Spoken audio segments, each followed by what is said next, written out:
There's kind of a saving grace out of a lot of top FPL picks who perform pretty badly. Yeah, and personally, I think you're not going to do too much detriment to your team getting Mane in, right? Yeah. He picked up 12 points. He's 11.7 million, which is cheaper than Salah, who's I think 12.5. He's got 57 points in total, which is quite up there in terms of kind of the top FPL performers. 5.3% of managers picked him. Next fixtures you look at, barring the United game that could go either way, Tottenham, Aston Villa, Crystal Palace. I think they're games that... I like you still think the United game could go either way, and you still think we got a chance. That shows some nice respect. Yeah. I think, before we do leave this game, what I'd like to just ask you about is a bit of a return to old ways we saw at the end there, didn't we? It was like when... the Liverpool fans racially abused Evra. They went over after Perez, didn't they? What was that all about? Talk us through that. Trying to beat up poor Ayoze Perez. So, Ayoze Perez... What did he do?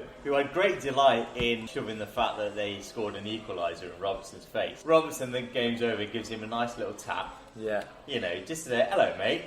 Just remember who you are, mate. Yeah.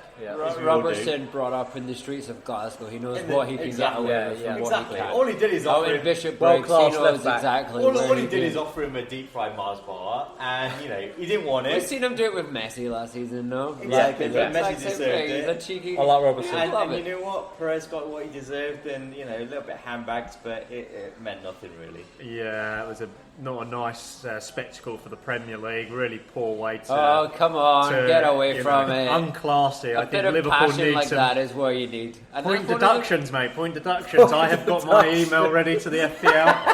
I'll tell you what, they could get a 20-point deduction this season and they would still finish above United. I will take your bet. United, they wouldn't win the league, and I'd take that. Because it's looking dangerous at the moment. I mean, Liverpool ground that result out. Right? Yeah. I say they ground it out. They were the better team. Definitely the better team. Yeah. But when you're 1-1 and everything's gone your way, because let's turn our attention to the game on the Sunday, Manchester City Wolves. Oh, wow. Wolves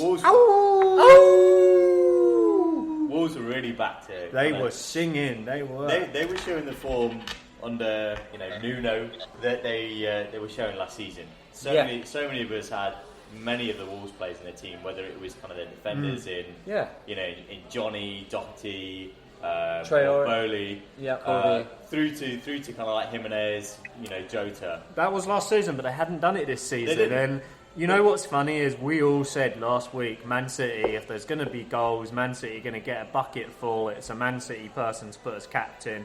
Then we all leave, and the next day we get a text from Ricky Pellegrini. De Bruyne's out. I thought he was taking the nick, and then he is out. And then all of a sudden, City, who against Everton the week before, we did say they looked a little bit ropey. Yeah. And we sort of almost called it. They haven't had a good form, and they've gone into that game. When I look back at it, I'm not surprised they lost. We were completely off the mark. It brings back the whole thing about losing Laporte. They've lost Laporte. They didn't replace Company. I know they had that absolute drumming at Watford, but maybe this is going back to that same point. They've come up against tougher opposition. Wolves, as you say, NVD, are coming on the upward turn since their good Europa League win, and now they're showing the quality that they had last year. So maybe we were wrong about Wolves early on to judge them. Let's not discredit Wolves. They really kind of put in a performance that deserved their 3-0 victory. Apart from Docky, we don't like Docky. So all the rest of the team. He got a clean sheet though. But, I mean, the point is that not only Aymeric Laporte being out, but the fact that if you look at kind of the stats for when De Bruyne is playing and the points they're picked up as to when he's not playing, he's metronomic for them. He makes them tick, and him not being in the team, him being injured, that really kind of that made them suffer. I mean, a lot of us thought that Mahrez would come in and actually just kind of pick up the pieces. Unfortunately, he got subbed off and picked up a point for managers, which was 59 minutes. Didn't even give him 60. The title of our last episode, Magnificent Mahrez, because he was literally magnificent in the last 2 or 3 game week. He looked like he was back to his best, and I think he got 15 and 10 points respectively. Took De Bruyne out, put Mahrez in. I would have been better off just relying on my subs bench because he got 1 point and my subs bench got about 20 points. I did similar, mate. I put him captain as well. That's the thing with De Bruyne, isn't it? Like even with the fantasy football team, once he's injured, and Man United Man City just fell apart, and I think he's like key to not just Man City but also to the fantasy league football teams. Right. I mean, I ended up selling him and getting Aguero and like reshuffling my team altogether. Yeah. Because of that one injury. Can I just ask, lads, who actually made an extra transfer this week because of the De Bruyne? Yeah. Because I think a lot of people did that because people were worried. Like, he's a high-cost player, and if he's out, pay the 4-point penalty. I'll pay the 4-point penalty. Yeah, I mean, like transfer. Bringing on, building on what Captain Russ said. Yeah, I try to follow my own advice quite poorly. Previous podcast saying that Vardy would do the business against Liverpool. So yeah, I took out De Bruyne, got a cheap midfielder in, and used the money to get Vardy in, and actually paid the price for it as opposed to if I did nothing to go did you as a bench player. Did you guys pay the price because you had made your sub to you'd already made a transfer too early? Yes. Yeah. Right. The benefit of that, if someone becomes popular, their price rises. So I try and do it early. I had a bit of a problem with Aurier being sent off, and he was obviously going to be out of the game, so I had to make the transfer early. But then I was like, if De Bruyne's out, then who have I got on the bench? Are you and Kelly? But ironically, they both scored. So really have some confidence in your bench. They're there for a reason. Even the lower-rated players, the cheaper players, but it's they come ironic good once in a while. John McGinn fanboy. It's ironic that they scored their highest scoring game. Ayew got 9 points, and we've been talking about Ayew for the last few weeks about how he keeps getting booked and doesn't score a goal, and then he goes and scores against West Ham. I actually didn't use my transfer this week, so I could have lent you mine as well. Should have asked me. I would have sent it over. You're very kind. Just one last thing on Wolves. I don't know if you saw Traore's goals, but they were a carbon copy of each other, no? Yeah. The exact same counter-attack down the left-hand side. Traore. Have you seen the size of him? He's massive. I don't think he's ever been involved in any of our teams. But have Wolves stumbled across something here because they had Jimenez and Traore at the end, both up front. Is it a new strike pair, or is, I know, Ricky, you've mentioned Traore quite a few times. Good memory. He's always come on as a sub, he's only played 45. Last 3 weeks, the guy's started. He's played 90 against Palace, he played 86 against Watford, and he played 90 against City. And he's got a good turnover in that period. He's got 27 points in 3 weeks. I think, is he in that team now, and is he someone to consider because he's not too expensive? Yes, because go back to game week 3, I was banging on about Traore because the only reason I kind of got a red flag against him is essentially he played so well against West Ham. He came on again. He was a sub though. He came on the second half, made a massive impact, and ended up looking absolutely superb against us. And was that at the end of last season? Yeah, he's a very good player. He's an impact player now. I feel like he's getting better in the Premier League. It's a good point, the fact of why wasn't they starting him to begin with. Look, if you are a left back or a right back, it doesn't matter what flank they put him on, you're going to have trouble against him. He's so powerful, and look what he did against Man City. He tore him apart. Yeah, great. Like Sean said, carbon copy goals. But a tip is, I do think a tip is to get him in. To be honest, he's 5 million. 5 million. The next game, 5 million. That's a midfielder as well. Yeah. I didn't realise he was that cheap. After the international break as well, which listeners, international break next week. So be aware. Don't make too many transfers in case you get more injuries.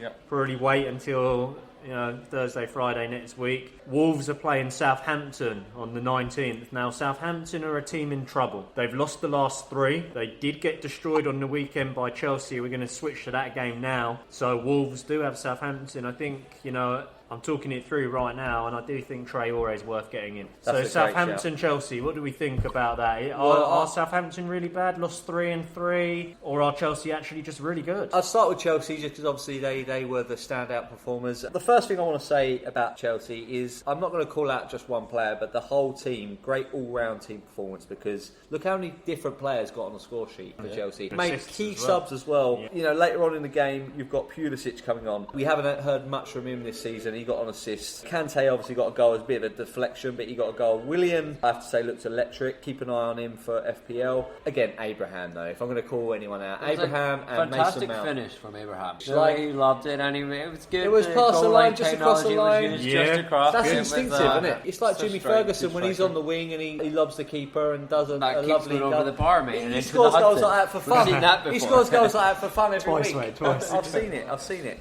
But Mason Mount, we all love to Mount, and he was brilliant. He was brilliant. His goal was fantastic as well, What a really strong finish. And I think your point there, Chelsea are on fire in terms of the players they've got. They've got 4 different goal scorers and then 4 different people that got the assists, and they have got a good team. Yeah. And Willian started to perform. And what you were saying about United earlier is United trying to rely on the youngsters, but they got no one leading them. They haven't got an older person. Willian's like an older player in that Chelsea team. Yeah. I don't personally think Willian's amazing, but he's a good player. Yeah. And I think the youngsters around him can learn from him. He's a very skillful player.